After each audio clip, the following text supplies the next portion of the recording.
Good evening. Welcome to Current Affairs. Today is a very great day for Indian cricket team.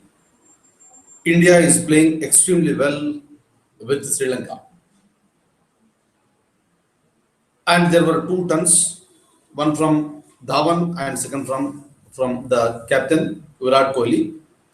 It's absolutely India is playing very well,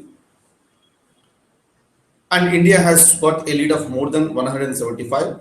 By the end of the day, already they have lost two wickets. Sri Lanka has lost two wickets for 5 runs, and tomorrow, if everything goes fine, India is going to win the match, and tomorrow is the third day itself.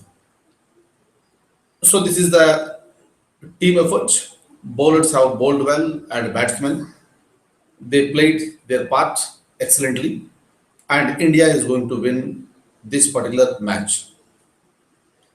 And again, from Sri Lanka, if we come back, in India, today the parliament has been adjourned sine die. And all these days have been completely wasted by our parliamentarians. More than 260 crores of the people have been wasted by our parliamentarians. Each political party is blaming the other political party. Unfortunately, both BJP and Congress party they have spoiled the whole show. Instead of that one, there could have been a healthy debate in the parliament, and depending on the necessity, the government could have taken some actions. That's the reason why, especially the people who are there in the power, must be very, very careful because they don't know in what position they are going to be tomorrow. That's the reason why, if every person follows the concept of ethics, then automatically the whole system will be good. There is no doubt that Ms. Sushma Swaraj is an excellent person. She is committed. She is doing extremely well as far as her job as the External Affairs Minister is concerned. But it does not mean that whenever there are allegations, she can escape. No, she has to give the answer. And if the members of the parliament are not happy with the answers that are given by the minister, it is a responsibility of the prime minister to come out and speak. The only thing what we did not understand is that why the prime minister is silent, why he should bear all these criticisms from various political parties. That's the reason why. So we blame both the political parties for the complete logjam of parliament, complete ruckus on the parliament every day. And unfortunately, much awaited GST bill was not passed by Rajya Sabha. Again, we have to wait because the House has been adjourned sine die. There may be a possibility that you may call for a special session, but Congress is really adamant, rather, I should say, determined in their own words, until and unless the resignation has not been submitted by Ms. Sushma Swaraj, they have decided not to allow the parliament to function. It is, we are not blaming one political party, please. That's right, we are blaming all the political parties, and every political party is answerable to this. After all, they are the representatives of the peoples. They have forgotten all these things, and entire monsoon session has been washed out. Should we wait for the winter session, or will there be any special session in between? Again, that will be decided by the government. We need to wait and watch. Kindly think, all the students who are preparing for civil services, I request you to please think that what can be done to reduce the number of disruptions. Kindly don't say disruptions can be banned. No, that is a mechanism where a person can express his will on the floor of the house, very much permitted. But how do you reduce these disruptions? Kindly think on these lines. So these are the two things. Now, apart from this, I have some more information. Let me open the document and talk to you. Look at this. Which of the following countries has restarted the first nuclear power plant or nuclear plant after a gap of 4 years. One, two, three, four, after 2011. Now, again, they have started very recently. Of course, very soon it is going to come into operation completely and fully. Answer is Japan. Kindly remember this. Japan is one of the developed nations. All the developed nations have these nuclear plants, and because of the tsunami that occurred, Japan has decided to close down all its nuclear plants. But again, yesterday they have opened the nuclear plants. Answer is Japan. Look at this. The restart is coming after 4 years, after Japan was hit by a tsunami. And of course, there are people who are against this nuclear plants. That's the reason why anti-nuclear sentiments are still continuing in Japan. People in various places in Japan, they are protesting against the decision of the government to restart. So this is another serious one. Look at the question first. Which of the following countries opposed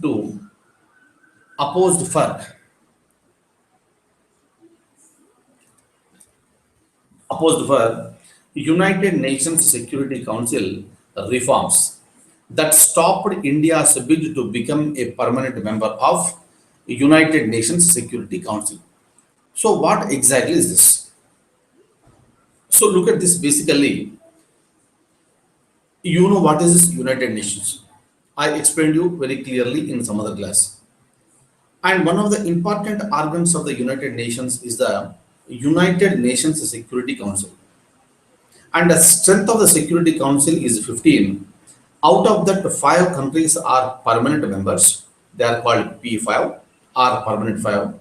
And the remaining 10 countries are non-permanent members. And each non-permanent member will have a term of 2 years. Like this, India became a non-permanent member of United Nations Security Council for 7 times so fast. For 7 times, India became a non-permanent member. But with respect to the permanent members in the Security Council, they have the veto powers. If you want to take any important decision, all the 5 countries must accept. If any one country is opposed to the decision cannot be implemented. It's a very, very serious one. And if you look at India, India is bidding to become a permanent member of the United Nations Security Council for a long period of time. That's the reason why United States of America, United Kingdom, France, Russia, and China, these are the 5 permanent members as of today. Except China, remaining all countries have announced that they will give support to India to become a permanent member. And very recently also, when Barack Hussein Obama visited India during our Republic Day celebrations in 2015, he was chief guest. During that time also he emphasized and reiterated that India should become a permanent member in the United Nations Security Councils. And after that one, China also supported India's view. It said that China is against Japan to become a permanent member, but I'm sorry, China will extend its support. Excuse me. China will extend its support to India. That's what the China has said.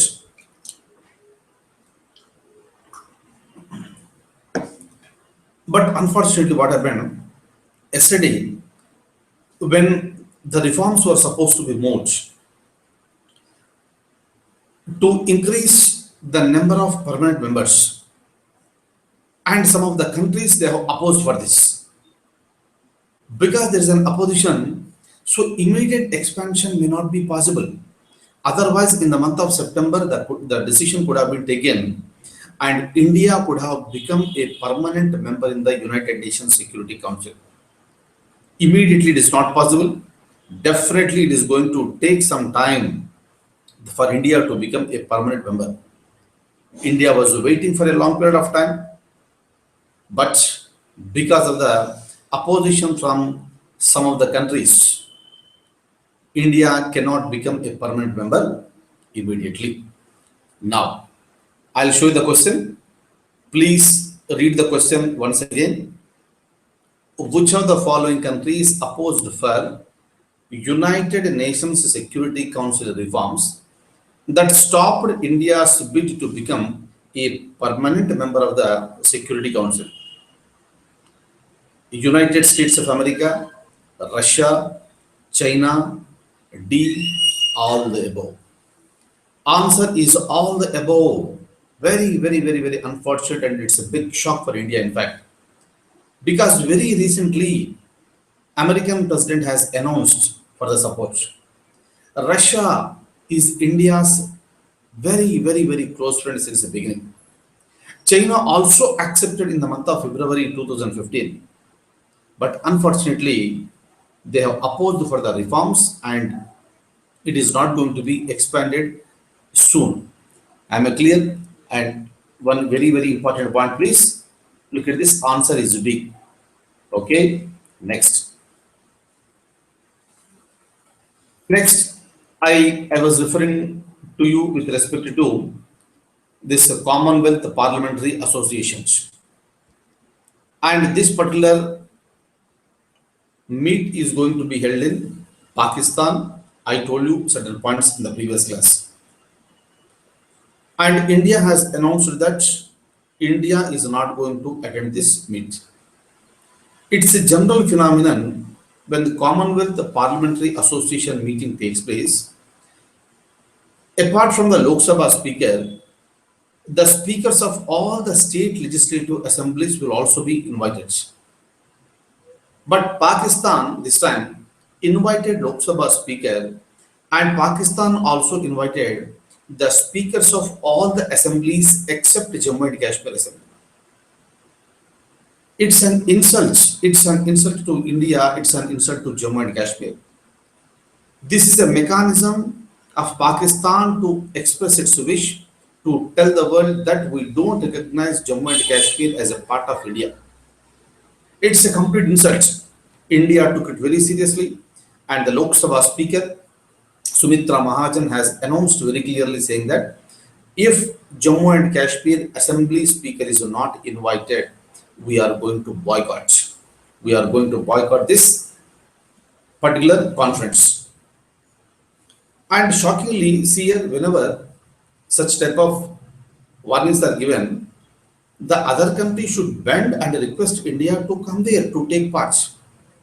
And completely shameless, that country said that if India wants to boycott, let them boycott. But we are not going to invite the Speaker of Jammu and Kashmir Assembly. Don't you think it's an arrogance on the part of Pakistan? Yes, it's an arrogance. And of course, some countries like Sri Lanka, some countries like Australia, Canada, so they came in support to India. They said that India should not be insulted and Pakistan should invite Speaker of Assembly of Jammu and Kashmir. Otherwise, change the venue. If you don't want to invite that person, change the venue. So we have to wait and watch. Okay, let me show you the document now. Have a look at this.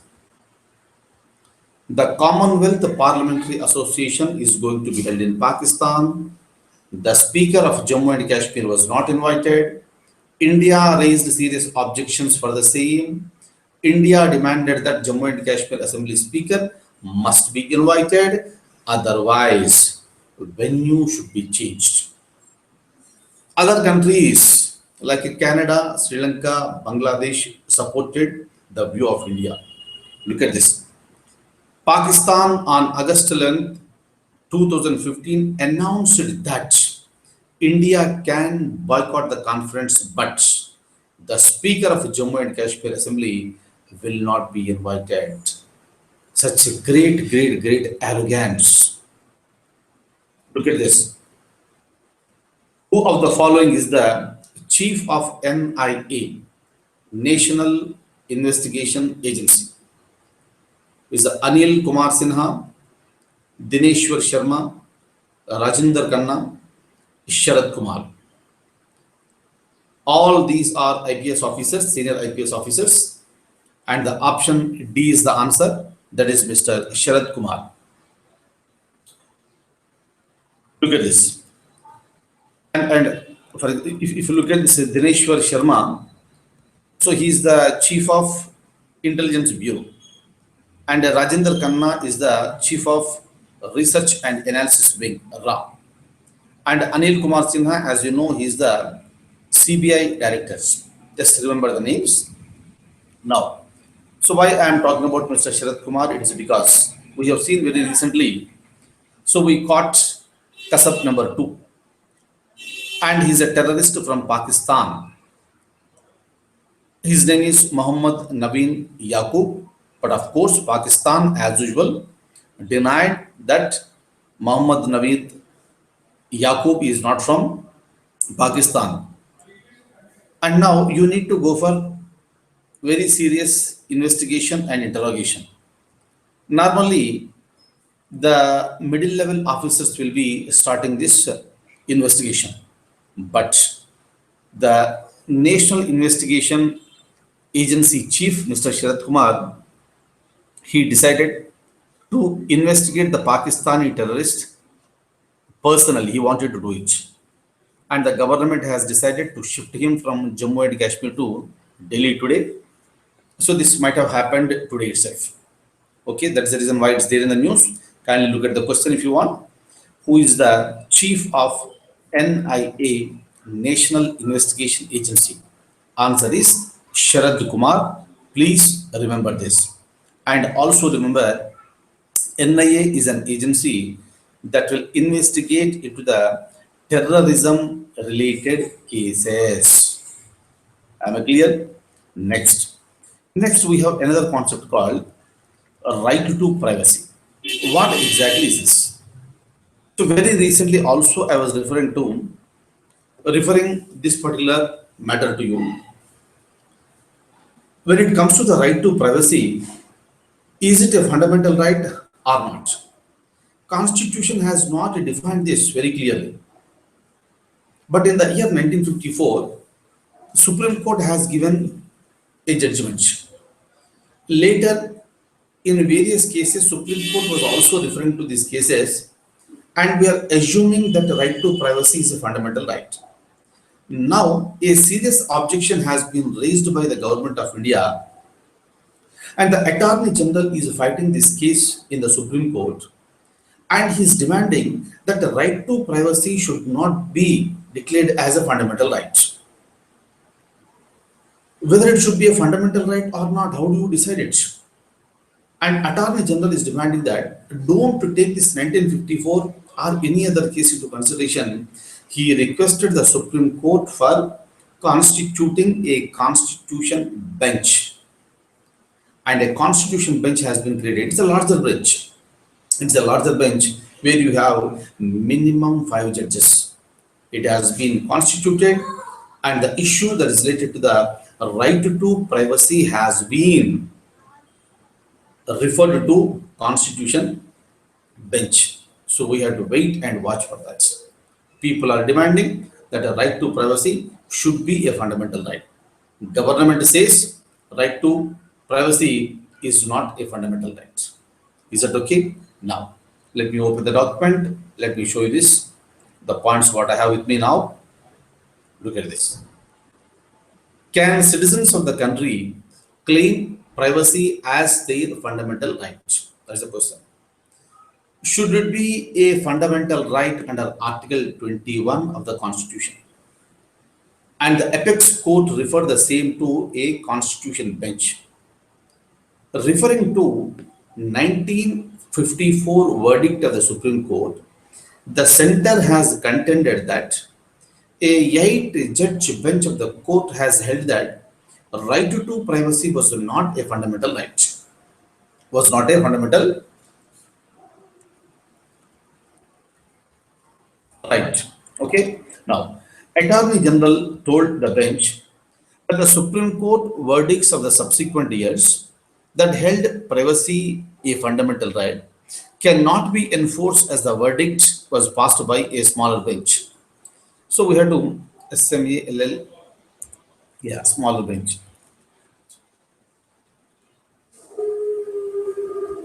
Okay, now. So now, so we have to wait and watch for the judgment to be given by this particular bench. And I have a question, have a look at this. Which article of the Indian Constitution mentions about the right to life and personal liberty? Is it okay? The privacy, right to privacy, what the people are demanding, that may be coming under right to life and personal liberty. That's the reason why in any future examination, whatever you are writing, you may get a question. Which article of the Constitution mentions about the right to life and personal liberty? Answer is article number 21. Am I clear? So this is the answer C, 21. So kindly remember. And this is the today's news. Today's news is a Maggi. Nestle is Maggi, and Nestle must be very, very happy today. And a ban has been imposed on the sale and manufacturing of this Maggi in India, because the government said that, the government's regulator said that, so the Maggi samples contains more percentage of the lead than permitted one. If it is more lead, that will spoil the health. So many questions have been raised during that time. So many people in the country, so they spoke against this Maggi. That's the reason why ban was imposed. And Nestle has challenged the same in Bombay High Court. And today, Bombay High Court has struck down the ban, meaning there is no ban on Maggi now. Am I clear? That is the point number one. And the Bombay High Court has observed that the food regulator in India, it did not follow the principle of the natural justice, meaning the government has not given any time or show cause notice to this Maggie, and straight away the ban was imposed. At the same time, the court also said that wherever you have conducted the test in the laboratories, they are not very, very competent, they are not very high standard laboratories. That's the reason why. So those information cannot be accepted, and the ban has been struck down by the Bombay High Court. But it does not mean that Nestle will be selling the Maggi from today or tomorrow. No, the court made it very, very clear. They have 9 different variants. Out of that, court asked the Maggi to submit 5 variants, and that should be tested in different laboratories. And if the laboratories say, these new laboratories say that the Maggi is safe, then automatically the Maggi will be permitted, Nestle will be permitted to sell and manufacture the Maggi. This is what happened today. So we'll just wait and watch what is going to happen. And I think that this government or the food regulator, they'll be going to the Supreme Court and they will move the Supreme Court.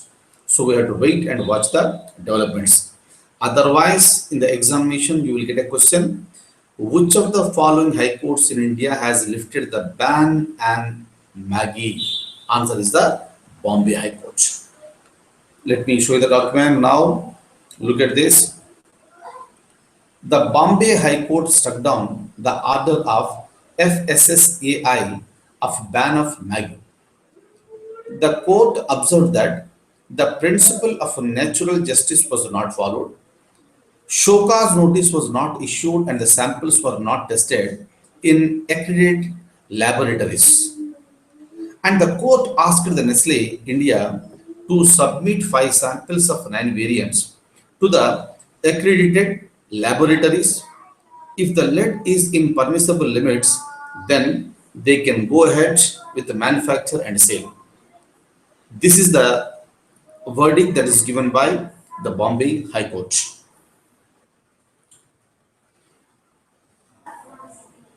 And kindly remember all the points what I spoke to you. anything, maybe a possible question in the coming examinations.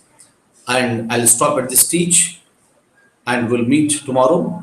And I thank you so much for being with me. Just a moment, just a moment. So I would like to share something with you again.